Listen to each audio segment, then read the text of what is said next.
People often ask me, how do you paint a field of flowers? Or they'll often ask me, how do you paint this, how do you paint that?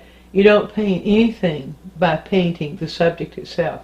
But what we do is we look at the subject and we look at what's it made of, how is it made.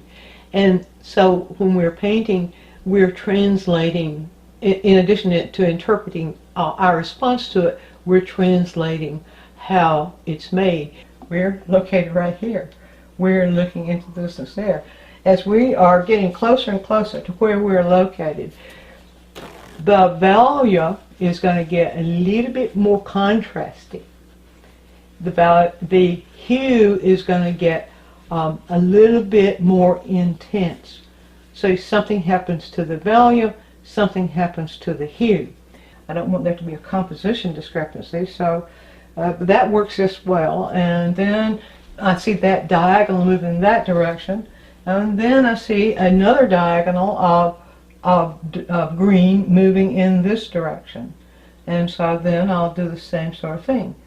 If you have the underpainting or the block-in set up already where you have more of the yellows and less of the greens, it's a good way to do that is to allow the negative, where you see just a little bits and pieces of green, just allow the negative to move in there and form that pattern that you're seeing.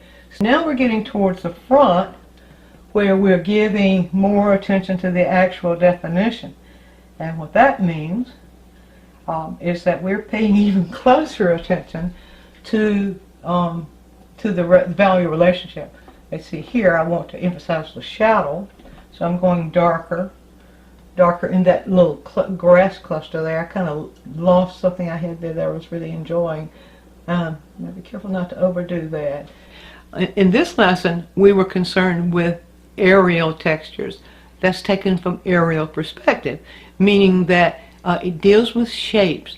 As shapes move into the distance, they get smaller and smaller and smaller, and when there are multiple shapes of the same kind, they just sort of disappear, and they're no longer shapes. They first become textures, and then more tiny textures, and then in the distance, they're sort of just fuzzy color.